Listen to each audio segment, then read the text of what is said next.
Good morning. We will now start the second webinar of HSBooster series dedicated to AI standardization. As you will notice if you consult our website, this is a series of 3 webinars, so pay attention because there's still a last one next week. It is my pleasure to introduce you to this event on behalf of HSBooster team, and my role here today is to moderate the webinar. My name is Isabel Caetano. I am the chair of the Portuguese Technical Committee for AI Standardization, so I'm also acting as an expert in ISO and CENSE similar technical committees, and I'm an expert of HSBooster. HSBooster is a project funded by the European Commission to support other projects in their standardization strategies.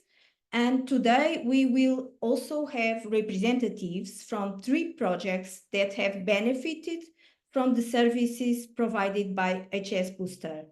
So we will have a panel session with 3 colleagues coming from these projects, representing these projects. First, let me explain our housekeeping roles for today. So this event will be recorded and will be made available on the HSBooster channels. We will also be glad to make available all the presentations from today's webinar. We encourage you to use the chat to enter your questions during the webinar, and then we will organize a way to have the speakers and panelists answering your questions. And we will also use Slido, and my colleague Farshid here will contribute also to present and discuss the poll questions and the results. Okay, so let's start our webinar with the presentations of 2 of our guest speakers to have an overview of the work being developed in CENSE and also IEEE standards organizations in the domain of AI ethics. And why is this topic relevant? We think this topic is very relevant for all of us today, as we need to ensure that AI developments are also linked and aligned with our societal values and ethical principles. So today we have 2 guest speakers, Alessio Tartaro from CENSE GTC 21. He's an expert member of the working group, and Professor Ali Essami from IEEE Standards. And let me just briefly introduce them. So, Ani and Alessio, welcome today to this webinar. Alessio is a PhD researcher at the University of Sassari in Italy. He is trained as a philosopher at the Scuola Normale Superiore Pisa, and he investigates the ethical, social, and legal implications of AI. Alessio is actively promoting and contributing to AI standardization efforts, mainly in CENSE and other international committees.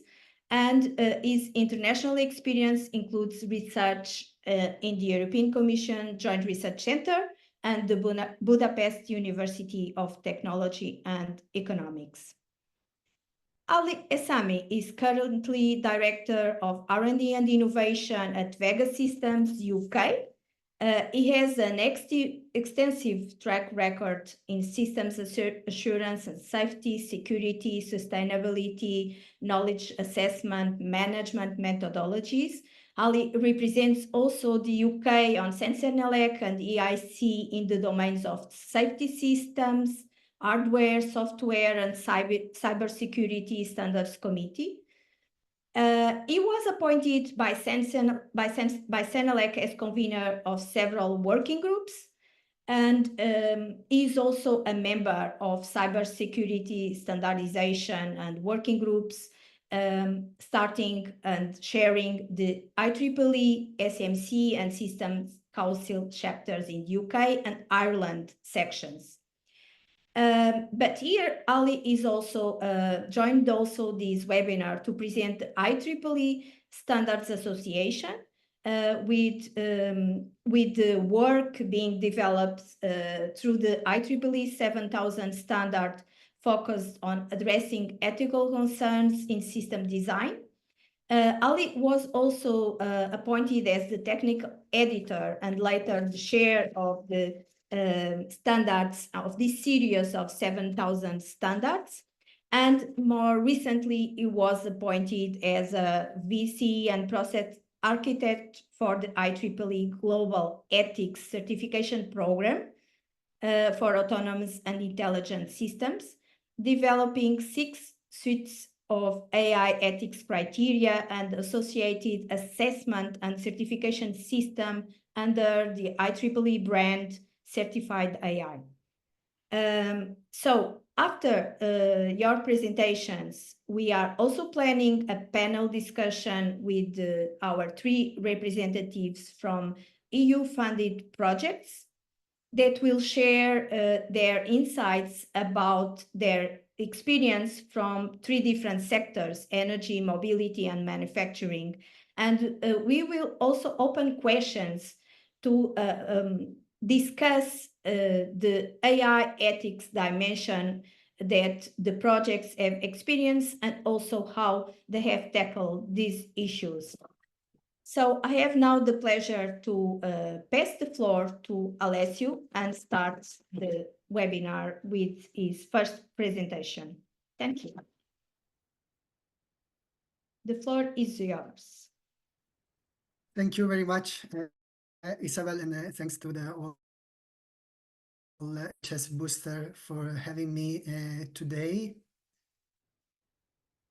Please confirm that you can see my presentation now.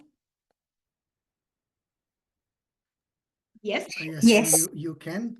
So thank you everyone for being here. My name is Alessio Tartaro. I'm a PhD student at University of Sassari. My main subject is AI ethics. And since a couple of years, I'm involved on a daily basis in Sensenelec JTC 21, the Technical Committee on Artificial Intelligence, where I'm working on a lot of AI ethics related issues that, as Isabella was saying, are quite relevant in the field.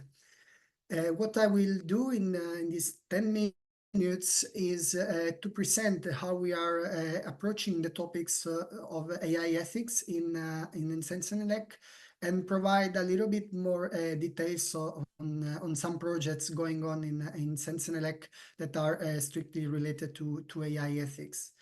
But to begin with, my first message for you is that ethics is everywhere in AI standard at the European level.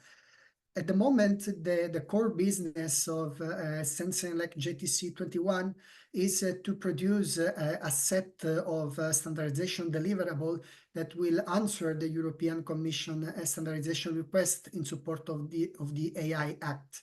And here on the right, I have shown you some of these items that will be used by providers in the market to implement the requirements of the AI Act and then get a presumption of conformity. They are, for example, the trustworthiness framework, the AI risk management standards, and I know that last week Renaud Di Francesco, the editor of this project, was here to tell you more about that. Another item that I would like to mention is that on bias and data set.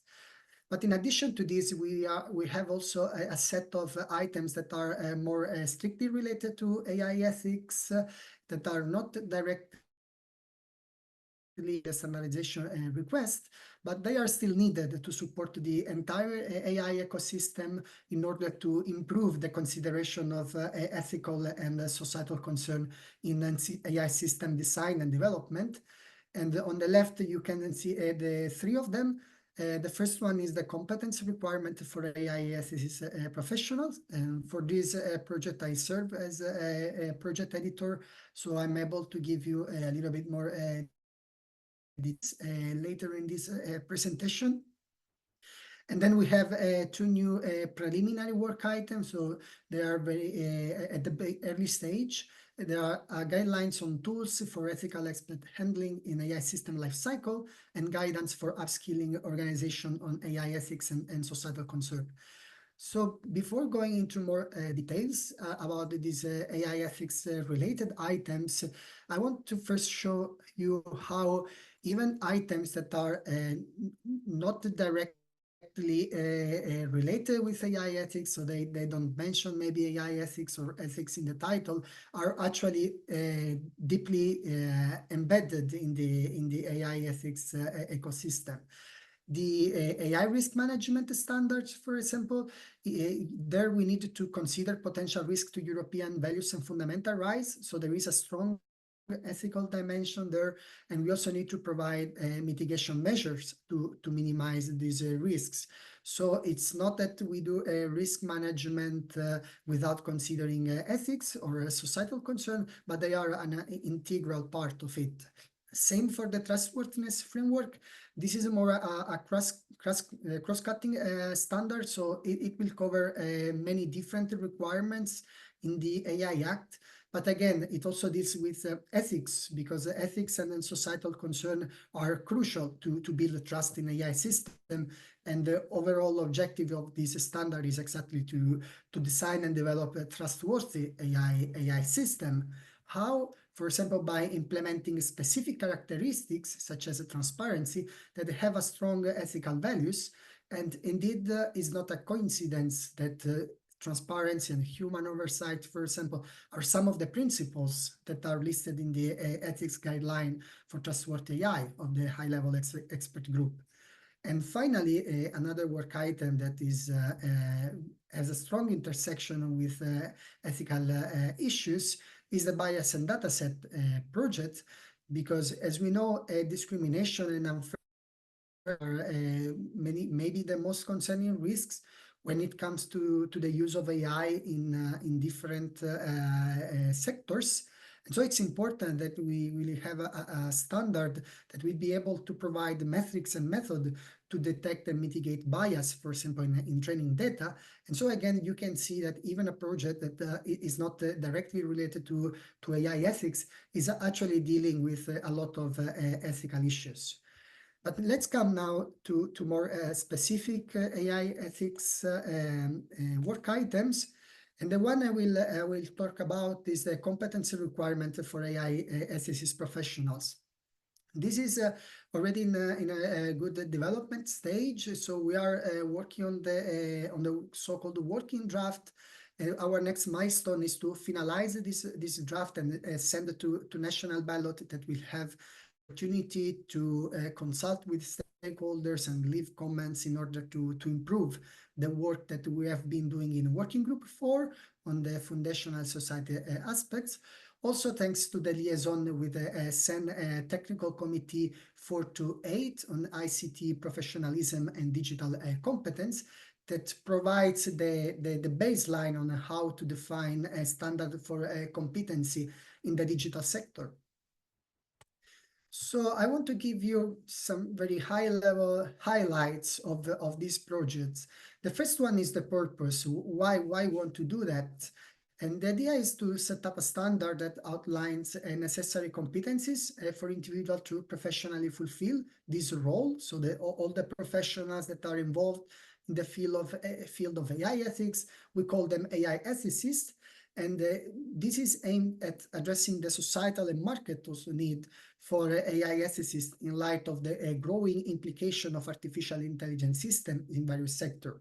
This means that before starting this project, we consulted with different people from different kind of organization, from big players to small and medium enterprise, and we recorded this need for a definition of a baseline of competence for professionals involved in the AI ethics field.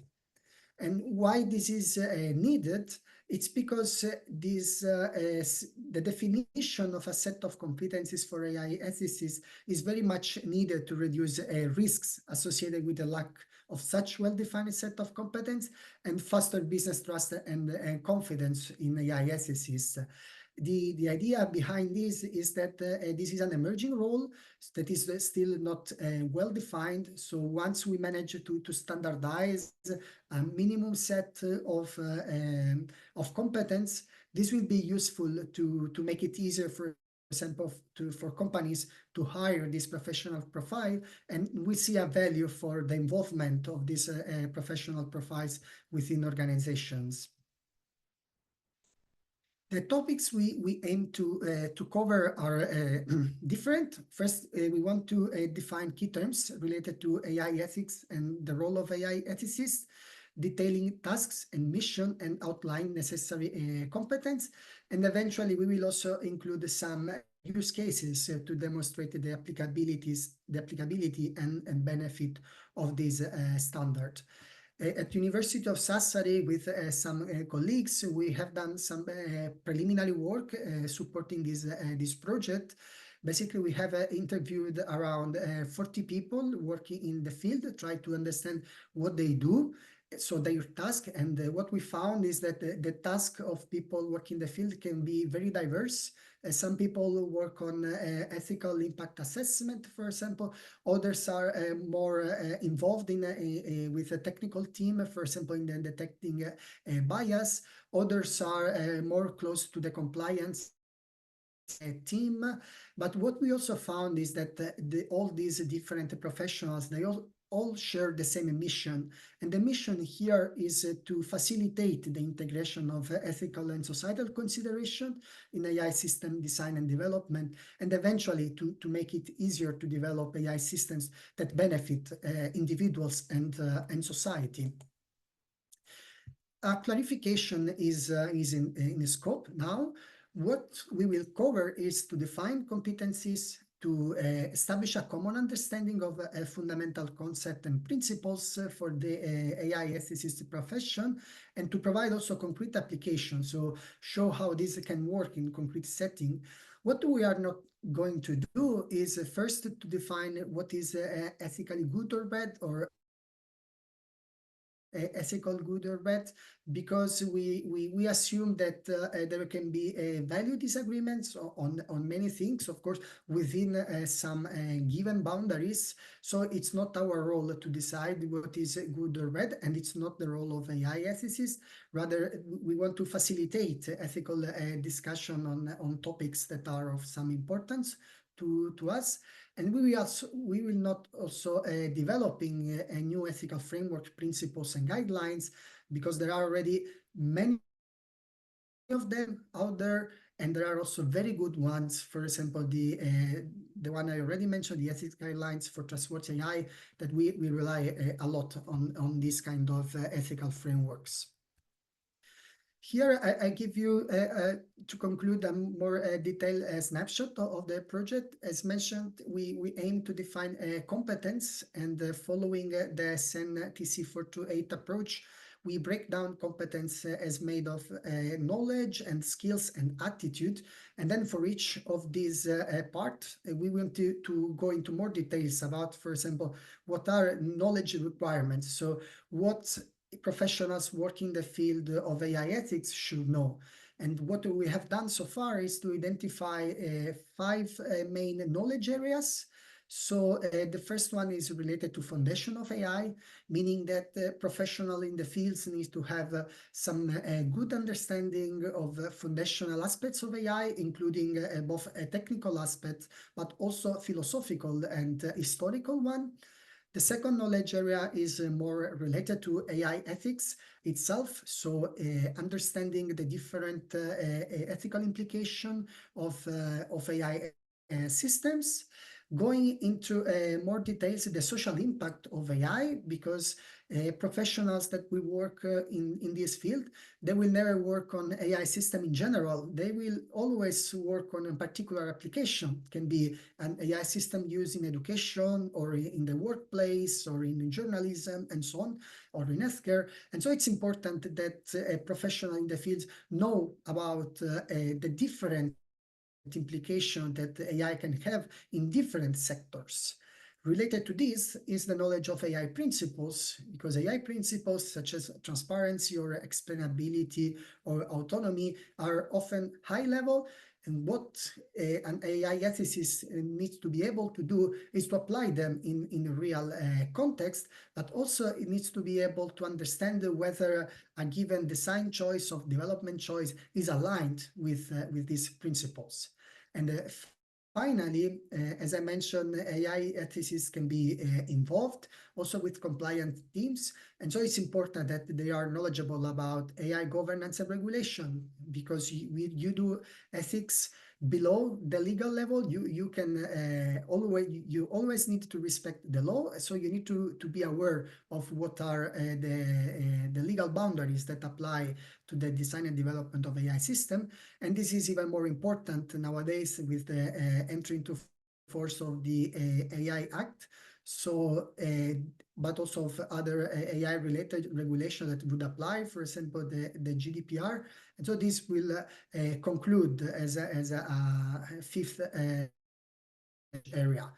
I will not go into more details about skill and attitude. If everyone wants to know more, please feel free to get in touch. I think I will conclude it here. Thank you again. If you have any questions, I will be happy to take them, or just comment. I will be happy to hear you. And of course, feel free to reach out. I leave my email address, and the presentation will be shared also after the meeting. Thank you. Thank you very much, Alessio. We will have now a presentation from IEEE. Some of these topics you have already presented are also relevant and have been addressed also through the IEEE team and activity. So I will pass to Ali without delay, as we still have a panel discussions. Ali, the floor is yours. Thank you. Thank you, Isabel. Folks, I'm Ali Sami. I have had the honor and pleasure of leading the IEEE program on ethics on two fronts, the standardization as well as a certification program. The question we are asking is largely about social responsibility. How can we address social responsibility in the application of AI systems? I've got a very short time to cover the essence of what we've done, but I'll make an attempt.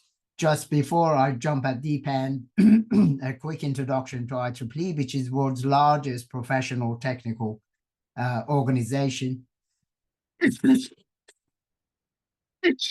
I'm so sorry. I've got a cold that I can't avoid. We've got in excess of 400,000 members globally in 160 countries, and a standardization arm as well. And many of the big global technical standards are developed by IEEE SA, the Standard Association. And the numbers speak for themselves in terms of number of standards, number of projects, number of participants in the standardization, etc. I would like to just emphasize, since time is short, that when we're talking about ethics, we are talking a branch of knowledge that embodies a set of moral principles that we then use on in the course of living to decide on the rights and wrongs of what we encounter in life. It's also important to bear in mind that the reason suddenly ethics is become important to artificial intelligence, and in IEEE we refer to it as autonomous intelligence system, is that these systems can make decisions without the necessity for human validation. They can act on those decisions in a physical world, and they also adapt and modify their behavior in response to what they get. AI is a strategic technology, and there are more and more countries publishing strategies how they're going to deal with AI in their countries. We have many laws emerging all over the globe, in terms of how to control and regulate the deployment of this very promising technology insofar as its social impact and context is concerned. What even technologists are worried about is that the society and the regulators need to get involved in the development of this technology. Sam Altman, most of you know as the CEO of OpenAI, he believes that this is the greatest technology that humanity has developed, and that's why we need to have an inclusive and participative approach to its development and deployment. When we talk about ethics in technology, specifically AI, we have a number of particular concerns. We are worried about matters of bias in decision-making, autonomous decision-making. We are worried about transparency and explainability of critical decisions. We are worried about sense of responsibility, accountability, and who accepts the blame for when things go wrong. Matters of respect for personal privacy beyond what GDPR protects us from. Matters of responsible and ethical governance. Matters of fairness, because that's a significant ethical principle. And finally, the old-fashioned trio of safety, security, and dependability. Generally, we refer to these as integrity matters. So Ali, the top. Sorry to interrupt you, but we are not seeing your slides. I don't know if it is on purpose. We are only seeing the first slide, at least on my side, and also some colleagues. I'm so sorry. I'll stop share and start again, because I'm sharing and the system says it is sharing. So okay, now we see this one, and for the participants, they can afterwards access to the online presentation. That of will course. Be available. Thank you, Ali. Can you see the page with technology ethics at the title now? Yes, oh, exactly. Wonderful. This one. I don't know what happened. I apologize. My system was reporting that all was well.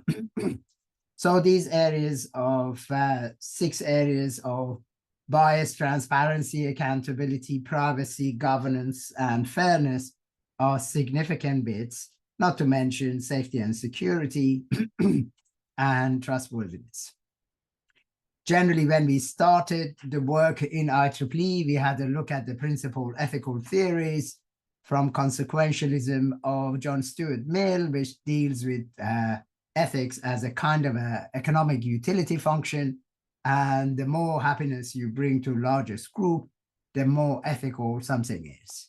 Then we have the school of thought promoted by Immanuel Kant, referred to as categorical imperative, or the ontological school, where there is a kind of a personal ethics impacting on decisions and as a result on the products and services, and requesting that people put themselves in the position that they are going to be subject to the same rules and decisions that they are making that's affecting others. And finally, the old virtue ethics from Aristotle, which basically regards virtue as a significant component of ethics, and we need to consider these personal qualities and character qualities by persons as a fundamental part of ethical approach to life. In IEEE, 2 large programs were initiated in 2016, well before many others started talking about AI or commencing activities, standardization, regulation. One series of work related to standardization, the so-called 7,000 series of standards developed under IEEE SA, the Standard Association. I was honored to be the chair of IEEE 7000, the core standard, which is aimed at addressing and developing a model process for tackling ethical concerns during system design. The range of these, since they have been in development since 2016, is increasing, as well as most of these are now published. The work is well over 5 years in the making. The other program that started in 2018 is how do we know how trustworthy is an AI product in its environment of deployment when it comes to ethical impact on the society.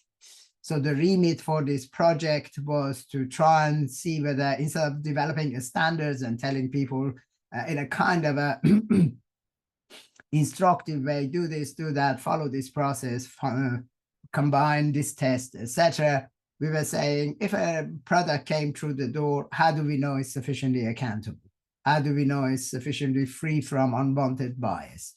How do we know it's sufficiently respectful of private space of people's lives in terms of governance, in terms of fairness, etc.? So that was the foundation of this program, initiated in 2018. And where we are now is, I'll give you a quick introduction, basically, where we have now finished the development of the ethical criteria with which we can assess the ethical properties of a product or service, whether it's in development, whether it's already in use, or a legacy product. We have also thrown in quite a lot of artifacts for ethical assurance, including what I call a case for ethics. Because of my background in safety standards, I borrowed this from safety cases that are quite popular and more or less this is ethics case. We have developed a template, and it's essential in our process that people bring and hand over a case for ethics of their product or service before it gets assessed. It's not just trust me, we are a large organization, or is some test data and people are happy. We have an extensive training program and a competency management program that's also authorizing people under a very strict competence regime developed over 3-4 years ago. And we already have in excess of 100 plus certified experts in IEEE ethics program in terms of their levels of competence and in terms of their knowledge, experience, and respect for ethics, etc. So the competency regime has been at work in association with our training program. The final thing I would like to share is the range of publications that we decided to put in the public domain. I have labeled these as ontological specifications. Basically, these tell people when we talk about, for example, ethical privacy, what are the key questions we are asking? So if somebody came for certification of the product against ethical privacy, these are the critical questions that they would have to answer in order to receive a certificate for conformity with IEEE criteria on ethical privacy. Then there is a similar one for algorithmic bias, different set of questions, naturally, different predictors, another one for transparency, one for ethical accountability. And these are the top layer questions. There are roughly in each set about 150 metrics and criteria that have to be complied with. And it's been structured in such a way it's risk-based and proportionate. So not all the 150 need to be answered depending on the societal impact that the product has. And we have a process to measure that. We call it ethics profiling. The other issue of relevance to highlight is that the criteria sets that we have developed under the IEEE ethics certification program over the past 6 years are horizontal, the equivalent to horizontal metrics and predictors. And we have got a very efficient and dynamic process that takes about 3-4 months to take any one of these, transparency or bias or privacy, and translate it into a domain-specific set of metrics for application of AI in health or mobility or financial services, etc. So We haven't bothered to go into the verticals. We have stuck with the horizontals. And the work of translation from horizontals to verticals, unlike a standardization that takes a couple of years, is roughly 3 months. The final thing is the so-called certified program, which has got a number of phases that eventually result in a certification and grant of a mark from IEEE on the ethics of a product or service, where it's a wearable, where it's a hardware, where it's a web utility service. It doesn't really suffer as a service product.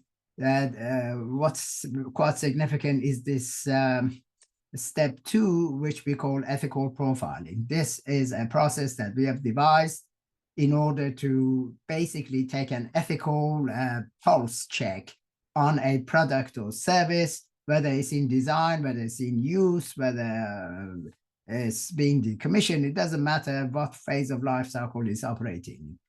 And within a couple of days, with the help of IEEE authorized experts and the product development organization experts, we come up with an ethical profile, which tells us where the key areas of concerns are and which one of our suites of criteria are suitable for assessment of the ethics. So there is a whole set of ecosystem-based approach to this. We've got the standards, we've got the ethics characterization, we've got the ethics profiling process that's already in use. We've got the certification, we've got the extensive training, and also competence regime for authorizing the right competent people to represent the IEEE approach and a mindset to the global bodies. The final comment is on how to regulate this technology. Of course, we all know about the European AI Act.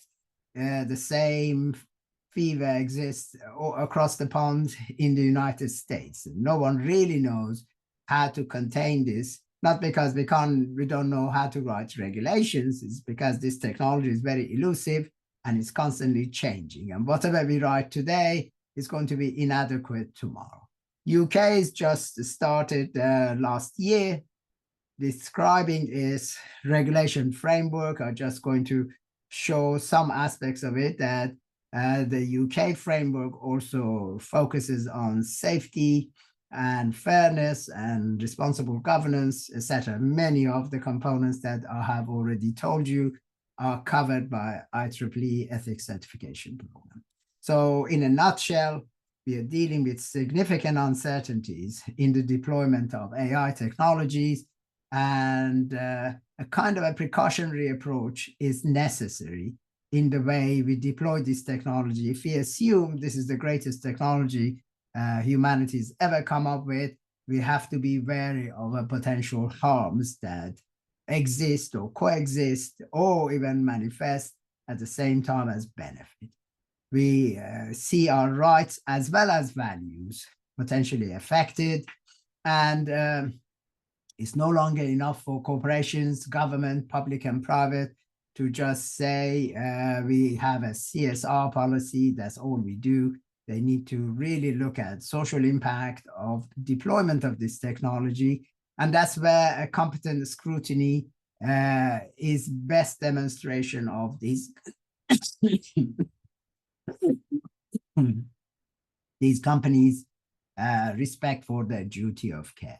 And this independent competent scrutiny has got many examples in the past, even in this European Union, where a claim is made by a producer or service provider, and independent bodies test and verify and certify that those claims are true or untrue, and certification and building trust in the AI products and services is really the basis of having this independence check on the claims as well as the societal impact. Thank you very much for your time and attention, and more than happy to answer any questions that arise. Thank you very much, Ali. We are now in the at the moment to have some questions. However, I wanted to ask Rita Giuffrida from the Mobile project to also to interact with, as she will need to leave the webinar a bit earlier. And it is important also to understand how projects face these issues and how they are considering the ethical dimension in their ongoing developments. So after Rita's presentation, I will start a Q&A moment, because we have already 2 questions to you as guest speakers, and I'd like also to profit from this occasion to have you discussing a bit the questions that have been posed. Rita, welcome. Can you share with us? Yeah, thank you very much. Can you share with us your project experience, MobiSpace? So Rita is a research analyst at IT, and she will now present one of the projects she is involved with in her portfolio as a research analyst. The floor is yours. Thank you, Isabel. Okay, so for me, it is the second time to join the HSBooster workshops, because last time we were discussing, I was actually presenting the work that the MobiSpaces project team has conducted in terms of standardization activities, specifically for the use cases that we are developing. So today, also following the presentations that you have heard now, I will focus a little bit more on the aspects of equity and ethics. And just, I will also give a very brief overview about the project in case we have also new speakers that haven't joined the first workshop. So MobiSpaces is a project that is working mainly in the mobility landscape. And in particular, the project team aims to, let's say, working towards developing a data governance platform that will use the outcomes of AI-based mobility analytics to optimize what we call the data path.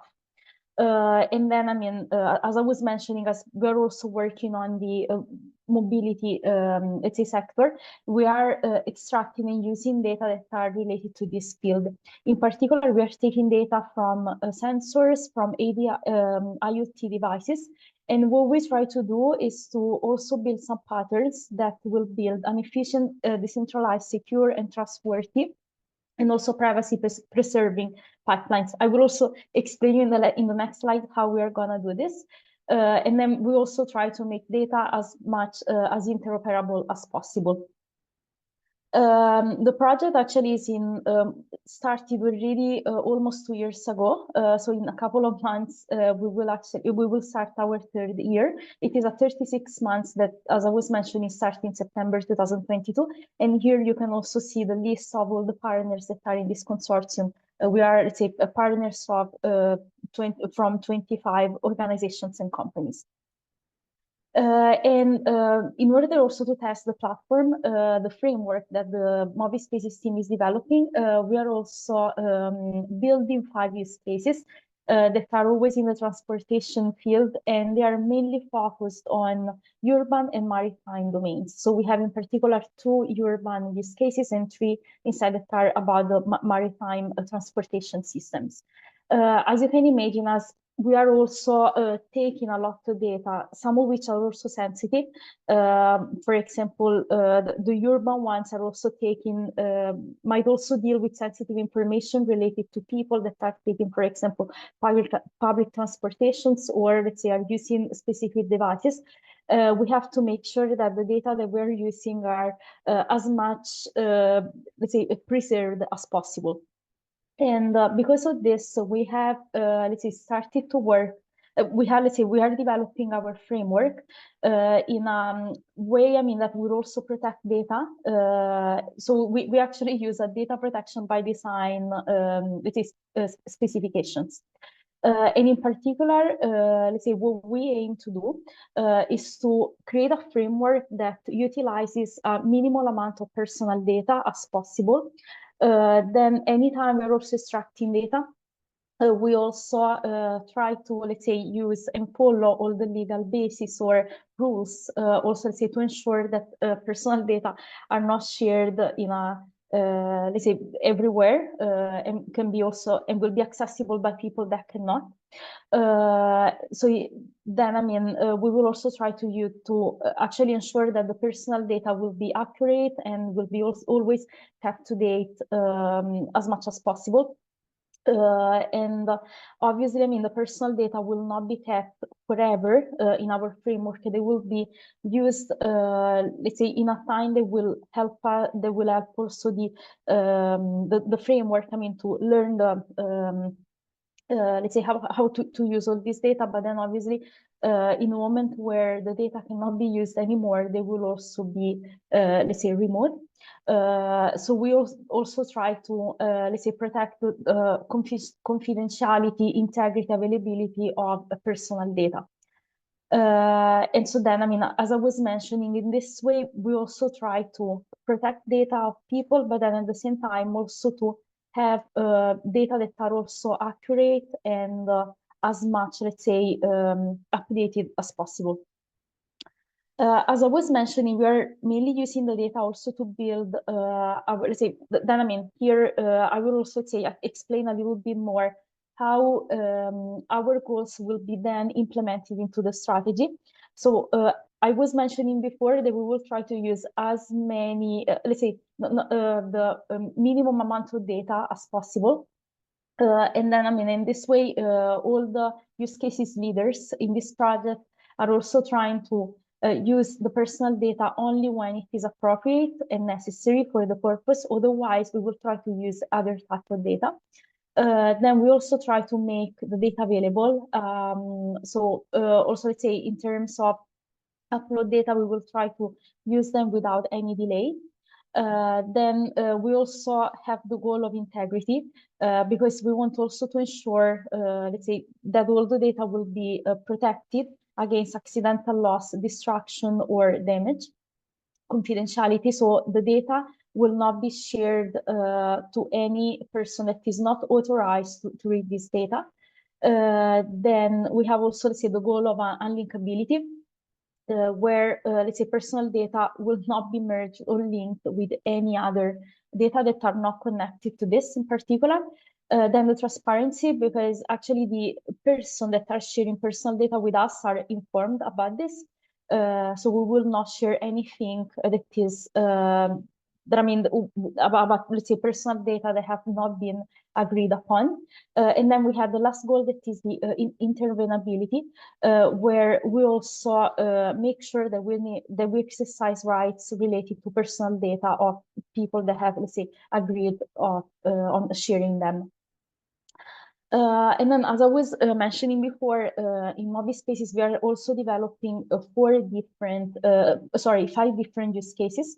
And they also deal with different types of data, and also the level of sensibility, let's say, and is different.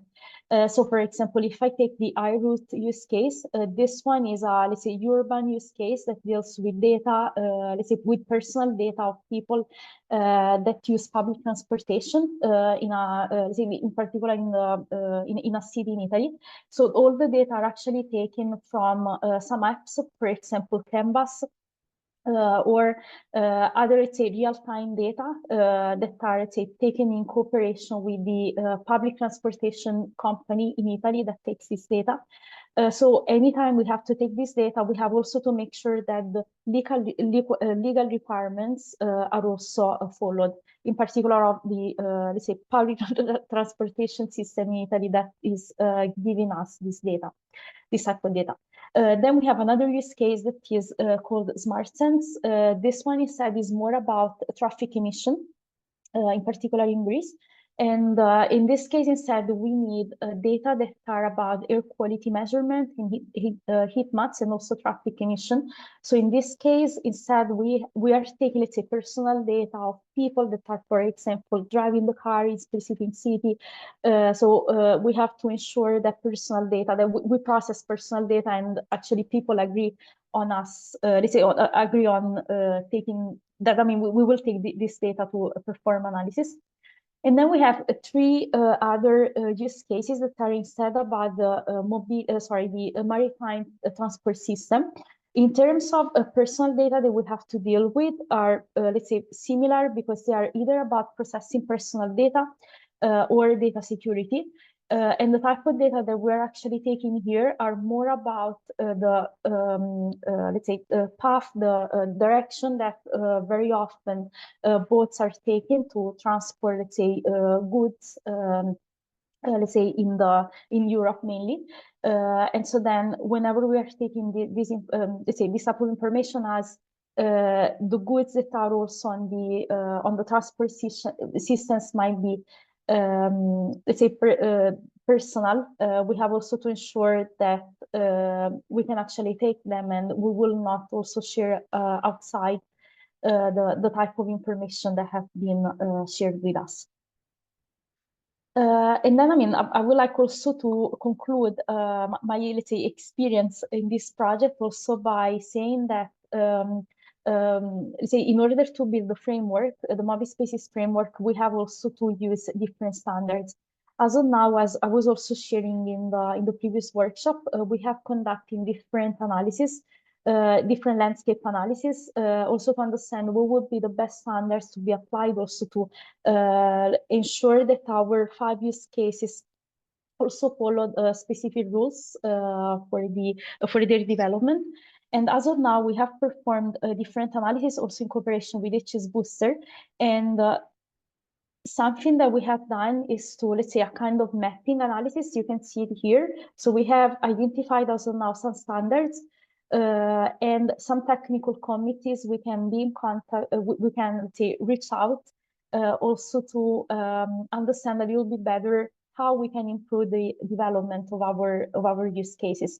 What we haven't done as of now is also to explore much more the ethics field. So I was also very happy to be invited to this webinar, to this workshop, because the presentation that were made before were very useful to us.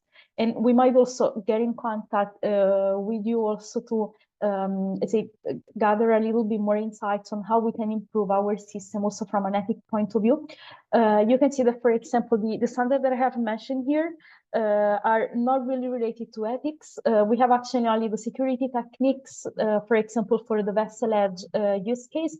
But anyway, it is an area that we would like to explore a little bit more also to improve our work. And with this, I am concluding also my presentation. I hope it was let's say, informative, and I'm available for any questions you might have. Thank you.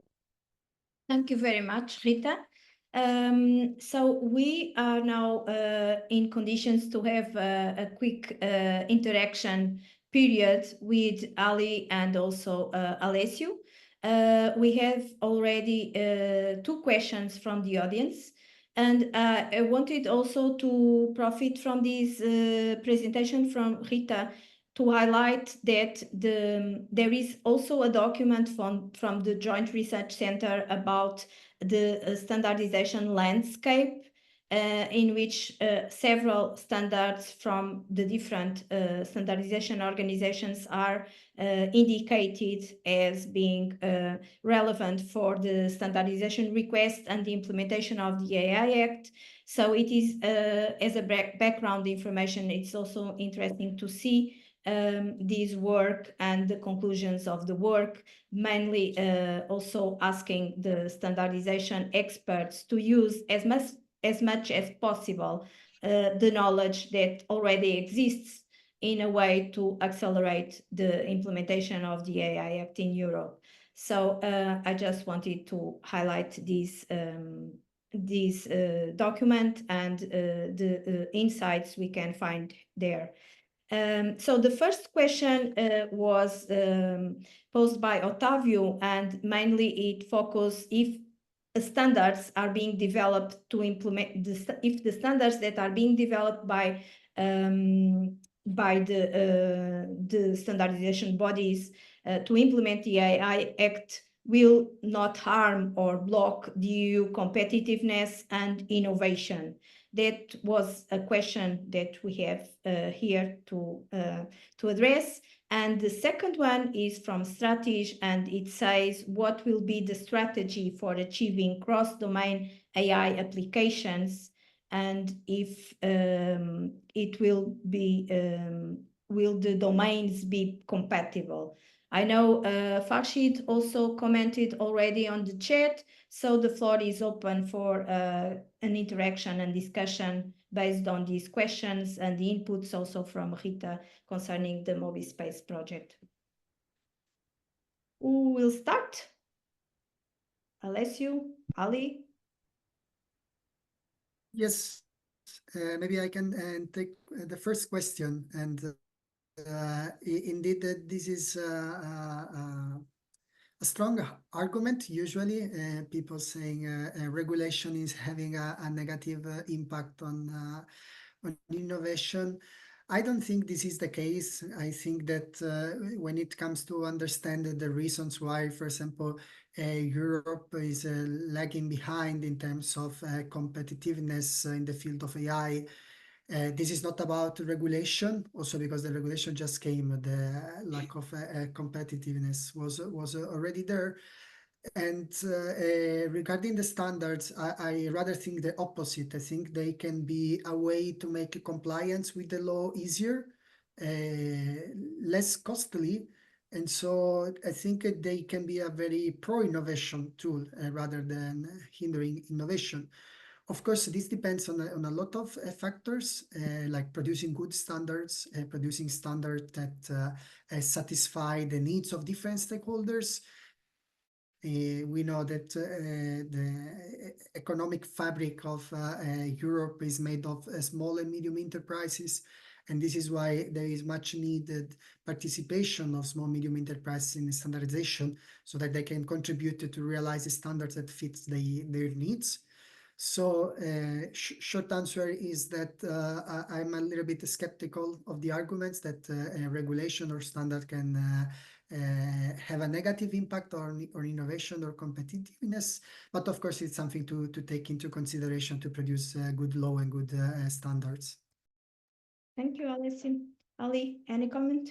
I think I understand the concerns that the SMEs express regarding standardization. Conformity with standardization is an expertise. Most SMEs lack this expertise. And there's also a cost burden. They have to spend reasonable sums of money to receive certification for conformity. It doesn't come cheap. Until Europe and many standard organizations internationally sort this space out, people are entitled to be worried.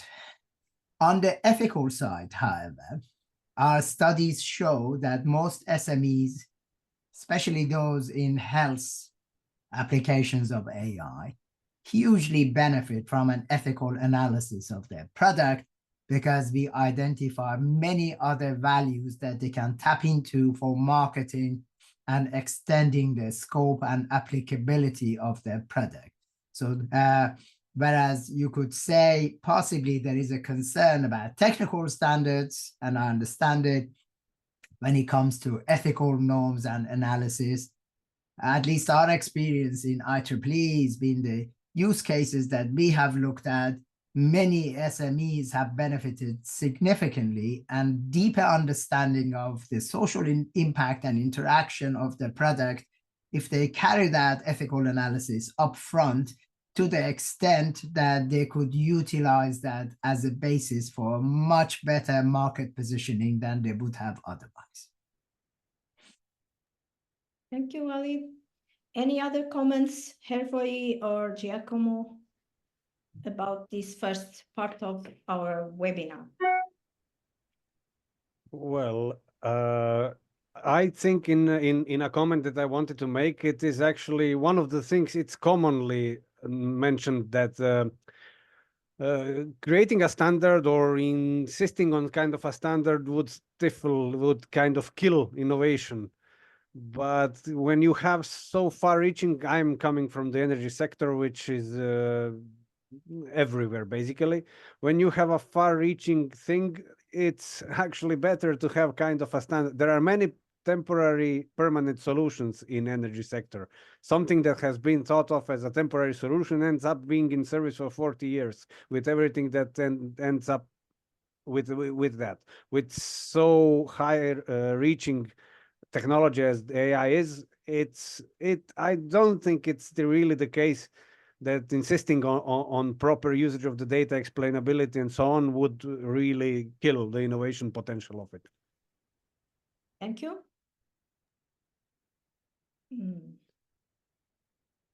Giacomo? If I may add, I Please. mean, I would like what Ali was saying in this more trustworthy understanding of digital transformation. And I think there is also an interesting perspective in looking at digital transformation from a short-term and a longer-term perspective. In the short term, I can understand that there might be cost of regulation, there might be a limitation of freedom of choices, right? If we can use all the data that we want, or we need to respect certain laws and regulation. Do we need to respect GDPR? Do we need to respect copyrights, for instance? In the longer term, compliance to the law, abidance to certain ethical principles may enhance trustworthiness, right? And then willingness to adopt these services, understanding how they have been built, understanding what went into it, right?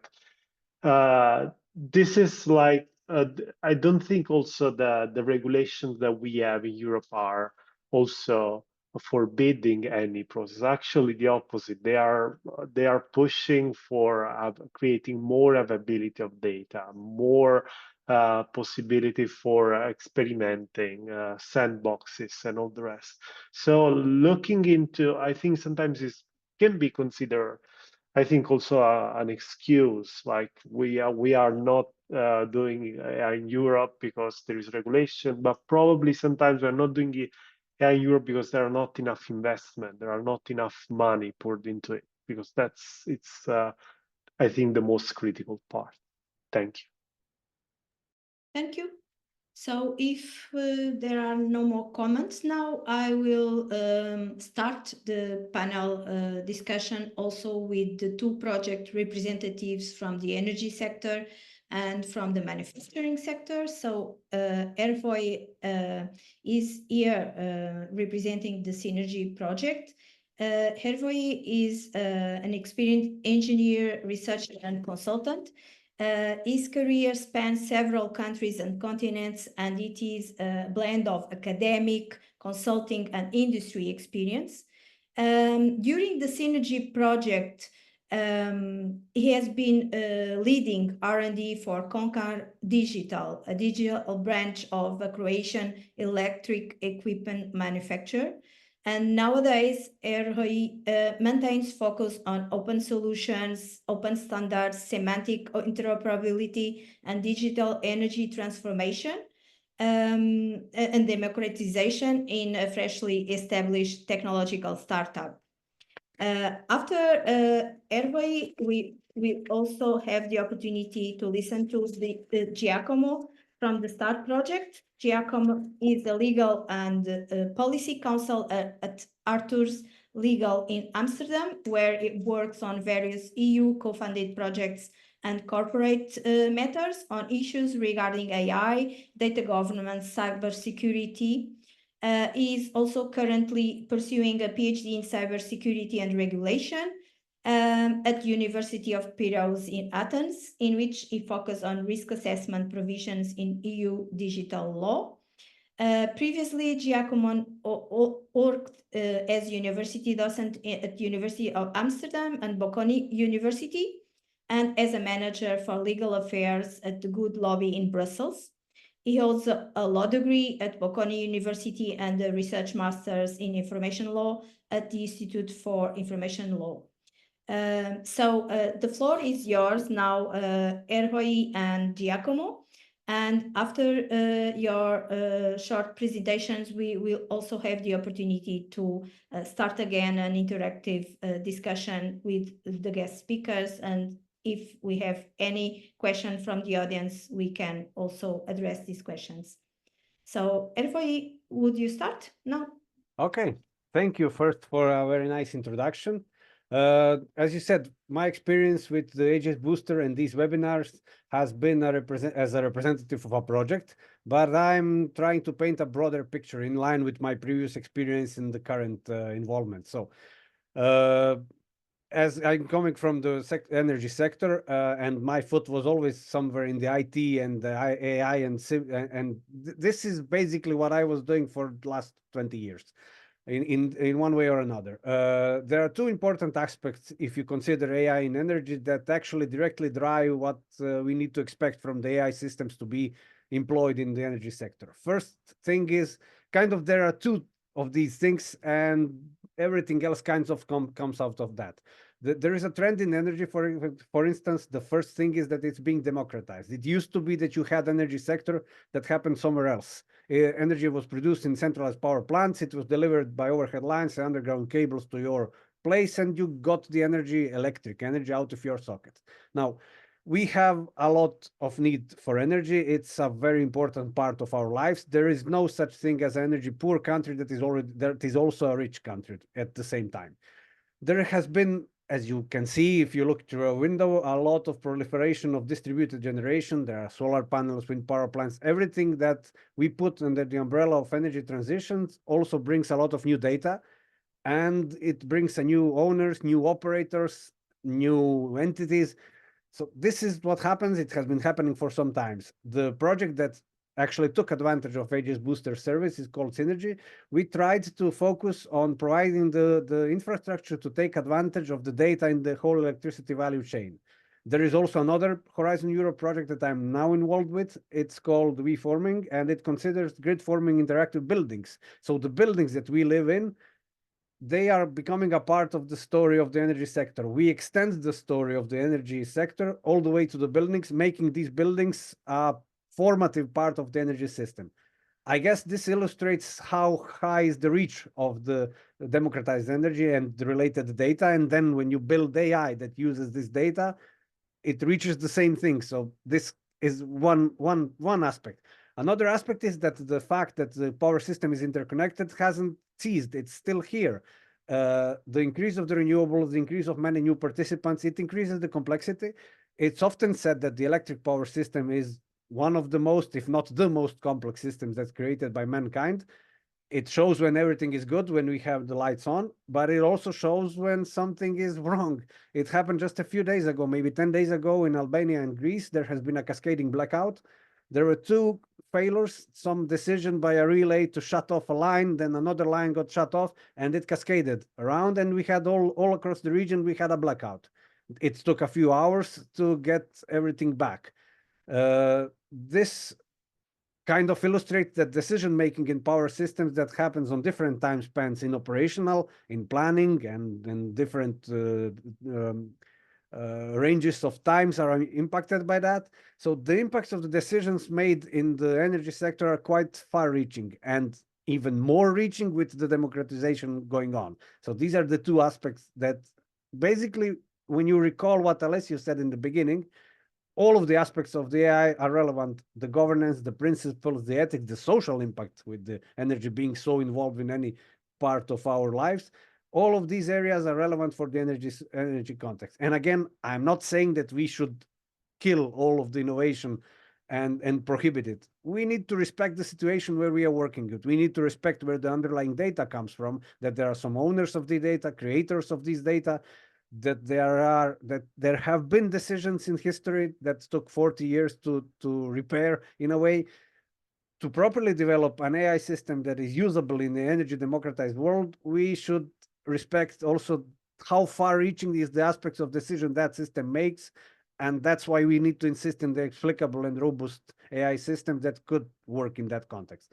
Standardization, that's challenging. Creating standards and also respecting standards is challenging, but I think we have a lot of work to do. So I think I can stop there. We can continue later on in the discussion. So please, Giacomo, the floor is now yours. Thank you very much. And now, Giacomo, please share your experience from this. Yes, I also have a few slides. Maybe they can help for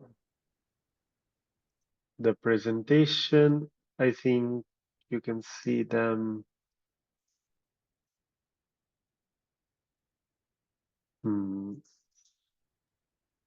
Not yet in slides mode. Here you go. Thanks. Okay, basically, I will share my experience with the Starry project, which is an Horizon Europe project, an Horizon 2020 research and innovation project that spanned in the last 3 years, 2020, 2023. It's focused on building trusted human-centric ecosystem for the environment, for the manufacturing environment.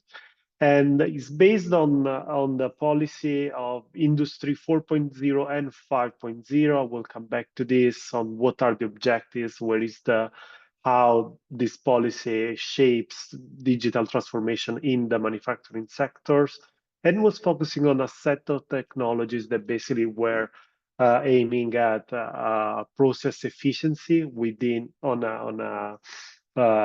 in a manufacturing context, the creation of human digital twins and human-robot interactions. These were also the use cases on which this project was based. Our work as a legal and ethics expert in the consortium was on ethics by design, so identifying the issues that could raise in such a project, in such activities, and incorporate those considerations into the technical development, right? With Industry 5.0 our focus was on 3 main pillars, right? Human centricity, environmental sustainability, and resilience. With human centricity, the focus was on workers' empowerment, generally meant, which concerned the long life learning skills, developing skills and knowledge that could help workers walk along the digital transformation, but also considering the workforce as a specific kind of population with specific needs, specific position of in a social environment. So vis-a-vis employers or manager, and also considering specific cases like people with disability or people with special needs, and so on. From an environmental perspective, our work has also focused on showing the environmental impact of such technologies, both with regard to the use of energy, electricity, but also use of water and how the manufacturing could focus on the reuse of materials in general. This also has been another ethical consideration in our analysis. And the third pillar focused on the resilience. Basically, this digital transformation process aim at enhancing the response of a production center to respond to different necessity of to a changing demand, right? Orders of certain products can vary a long time, or on a certain manufacturing action there might be changes to apply. So how quick was that manufacturing activity to respond to changes, right? Both in the longer term and shorter term. In our specific analysis, there was a general discussion on monitoring versus surveillance. We know that in a manufacturing, in a working environment, monitoring is always there, right? The workers check in, check out from a workplace. Production needs to be monitored to abide to a certain standard of quality. But then with the employment of AI system that concerns a lot of cameras, data collection, this may trigger surveillance systems, right? The shifts from the products to the people. And this has been an ethical concern that we have dived into it. The processing of sensitive data, especially with the development of human digital twins. So developing systems that may monitor how people are doing on a certain environment, on a certain action, requires the processing of sensitive data. This is a field, this is a category of data that is highly regulated in European law, but has also ethical implications, right? Imagine if I'm monitoring heartbeats or stress and fatigue levels, what are my duties? So what should I do when I have certain information regarding a specific person? And in another broader topics was transparency and engagement, considering the workplace, the environment, the manufacturing environment as a collaborative, a collective environment where different people with different expertise, with different position of power interact with each other. So what kind of information, what kind of literacy, what kind of explanation are due to certain people that are affected, that are under the radar of these new technologies, and at the same time, how do I involve them without having a single approach of reducing people, less people, more machine, right? Like a replacement action. These were some of the challenges that we focused on. How we implemented our work in a project basically was again on 3 pillars: awareness, communication, and accountability. With awareness, initial focus was on making clear, kind of letting emerge the project's principles and objectives, and then at the same time starting a different sort of risk assessments. So what can be the consequences of implementing these technologies in a certain environment? What are the stakeholders involved? How their positions and their rights can be affected? Communication was also another key aspect, transparency internal. Okay, what are our goals? How do we communicate internally on what are each other's limits and expectations, as well as engagement with stakeholders that are part of the broader European manufacturing environment. What are the goals? What are the values? What are the objectives that we want to achieve with these new technologies? And then generally accountability for the projects that we were carrying out, how to what extent we abide to our principles, both in terms of reporting and during reviews. This is in brief a bit our work in this project. I will stop sharing. I will be glad to respond and interact on any aspect. Thank you. So now I will propose you to have a quick interaction between all the experts and guest speakers. If you have some comments on the issues that have been just presented by Hervé and Giacomo, please comment and interact together.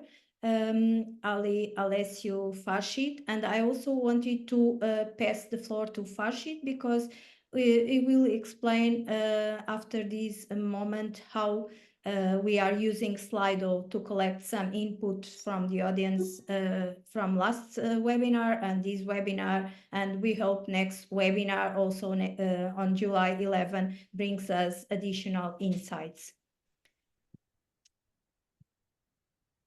Farshid, would you like to say something about? Yes, sure.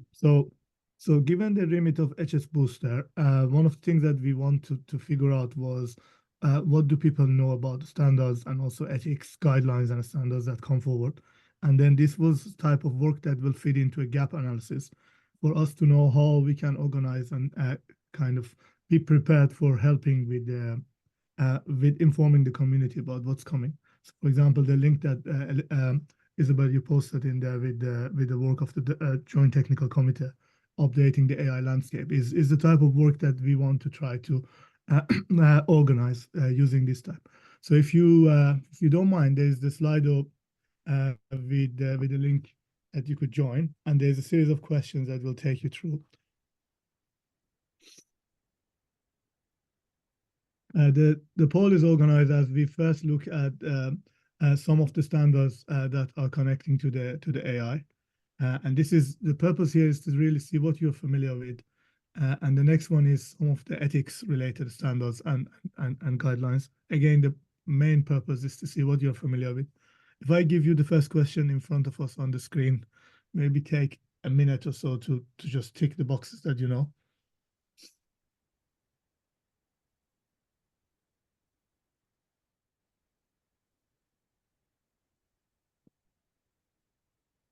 At the moment, data privacy and security seems to have the highest rate with the GDPR.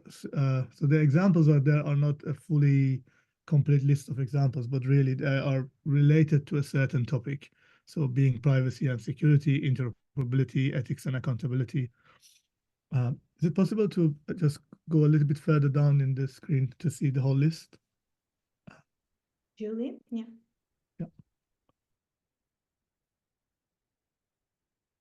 Yeah, It's, these are not really mutually exclusive completely. So absolutely, that's kind of obvious. Yeah. So a question that was posted by Stratis before is actually a very good question. There is definitely, you can see that in what we have been speaking about, most of us, there are cross-cutting issues that are quite the same for many sectors. Yeah. Sure. I suppose some of the things that we are doing on the HSBooster as providing service to research projects relate to a scoping. And then within that scoping, one of the approaches I've been taking is to look at general relevant standards, but then a sector-specific standards that come in. And I answered to the Q&A question on the same type of topic. So imagine the standards things that will come from the AI Act at this moment are, to my understanding, are very much risk-based and they are sector-specific. And they haven't yet really gone to the dimensionality where this will be multiple sectors coming together or being a cross-cutting and multiple domains. I believe the AI Act itself is under review continuously by the legal people. A couple of them I know.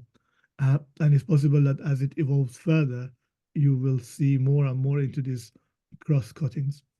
But without me getting too distracted on that. My anticipation here was that the more general standards, so as you saw on the top, informed by GDPR or special things that are very much familiar to us, will get higher rating.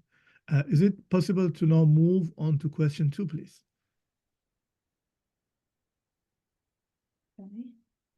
Okay.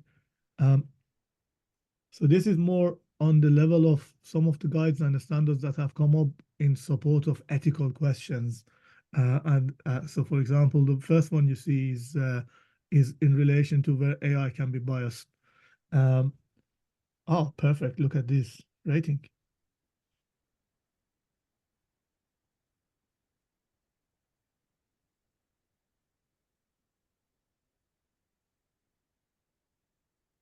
Okay, the risk management is still getting a reasonably lower percentage than the others. Okay, it's getting better.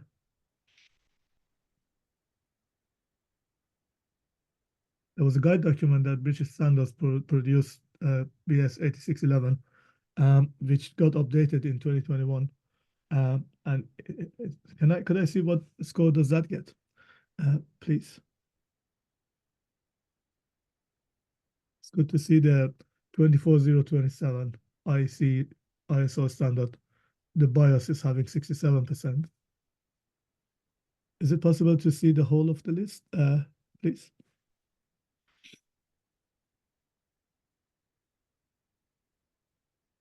Okay.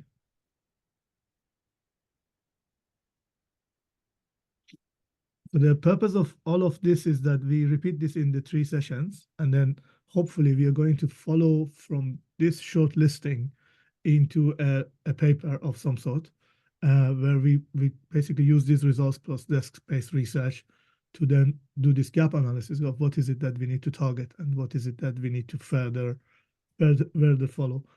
On the first question and answer, where we talked about companies being at a disadvantage, one element that comes up is that training sometimes helps with dealing with the disadvantage of this complexity. And Ali mentioned, for example, the cost that was involved. So perhaps by having adequate training, good coverage of the documentation that we need, we can place ourselves into a good starting point. And again, this is the purpose of the document. Could we please go to question 3? So this one is we try to anticipate some of the obstacles that had come based on discussions. There's a question 4 where whatever we forget to ask you, you can add. But if you could just talk about which of these obstacles you are facing. So let's start with ethical and bias issues, regulatory uncertainty, privacy and data protection, cybersecurity, management challenges, organization. It's good to see ethical and bias issues is having 70% at the list of obstacles. Again, is it possible to go a little bit further down to see the whole list? Interoperability is 35%. Lack of standards, specific standards, intellectual property challenges, misinformation and deepfake. Your answers so far is in line with the answers we had in the last survey we've done last week. So looks very similar to what we had in the last week. May I just add another one here that I don't see listed? The question 4 is for adding whatever we missed, but please do, yes. But oh, sorry, then was come. It's on. I think there is also on funding, right? On having a funding opportunity in general. I think there is an underestimation of how much, how much money is needed to really create something innovative, and the level of funding that we have seen in the United States, another level in China, we don't have it in Europe for several reasons. Okay. And this is a bit more on the private sector, right? This observation than on the public sector, because we still have some public funding, etc. But I mean, in the US, doesn't work like this, right? Yeah, I suppose to some degree you can see the different from framework 5, 6, 7 to Horizon 2020 and Horizon Europe. The level of funding that we see in the projects is significantly increased, and sometimes one purpose of an attention to standards and the standardization, and also at the same time attention to reaching the product level at innovation has increased. So we have a lot more attention by Horizon to be coming to projects with significant innovation potential at higher technological readiness level, and the money is behind it. But you may say that, well, sometimes the 12 or 20 million euros is not still sufficient, and I would agree with that. It's not. The scale is a bit different, right? In the US, we're talking billions. Here, we're talking millions. Yeah. Okay, so this is I like the fact that the 71% is on ethics and bias issues and regulatory uncertainty, and they were the 2 winners of the last poll as well. So could you please go to number 4, which is basically an empty space where you could talk about things that we see obstacles that weren't mentioned. And from last session, training on AI ethics, I can see right in the middle.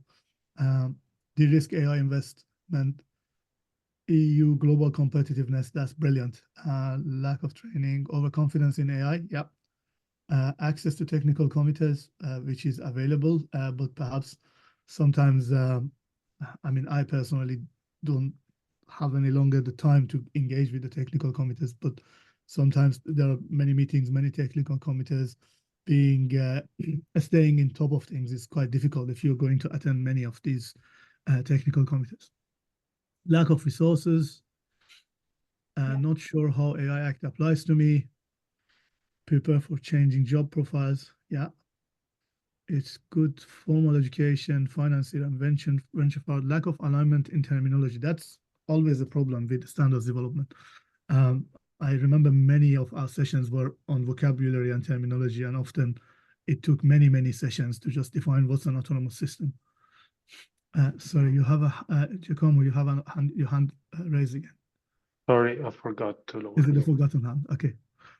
In the end of our webinar, so perhaps it's the moment to wrap up and check all the speakers and panelists have any additional comment and how we could see the future. I mean, the future needs is one of the questions we have just received.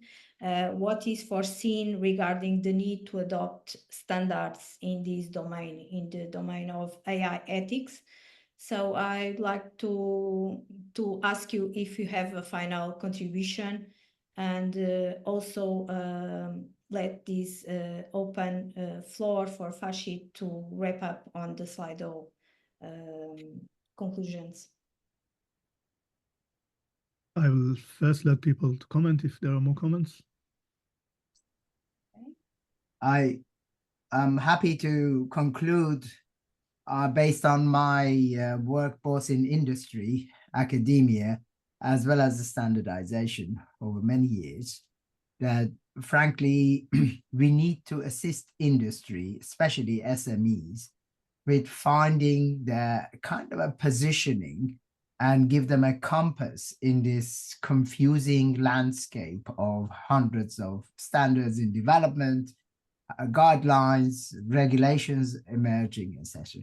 We need to assist them in finding their position and their little patch of responsibility. That's why in the IEEE ecosystem, I was keen to develop this, what we call ethics profiling, a short exercise, structured based on IEEE 7000 standard.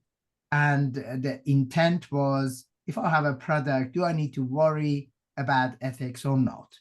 And if I do, where is the center of gravity of my ethical concerns? Am I intruding into people's private space? Is it likely to be matters of responsibility or transparency or fairness of decision making?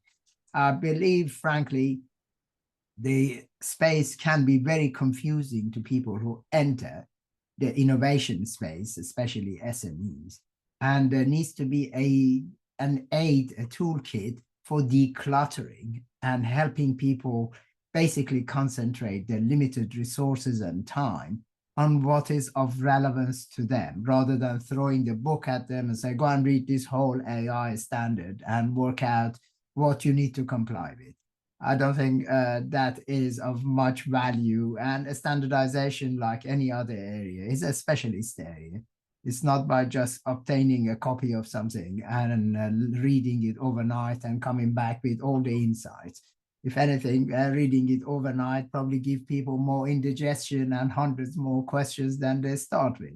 So it is our duty, frankly, as research and standardization organizations to try and assist the industry in quickly identifying where they stand in the space and what help they need in a fairly efficient and direct manner, rather than here's a big list of applicable standards, work it out. Thank you, Ali. Any other final comment? In fact, I think it is a very important insight, and it established the liaison with our next webinar on July 11 that will be focused on the need to address SME needs and concerns. And we will have some presentations focusing on that topic as we see it rather as a priority for the discussion going on.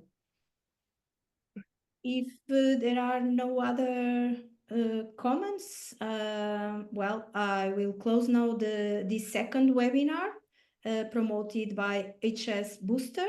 I would like to thank our speakers and panelists, and of course the HSBooster team, especially Maria and Julie and my colleague Farshid, for this work to put together already 2 webinars. And please don't forget to register for the next one on July 11, dedicated to explore AI standardization and the needs of the small and medium enterprises. Thank you very much. See you next week. Thank you to Isabel and Farshid and organizers as well. Thank you. Thanks, Bye-bye. everybody. Thanks.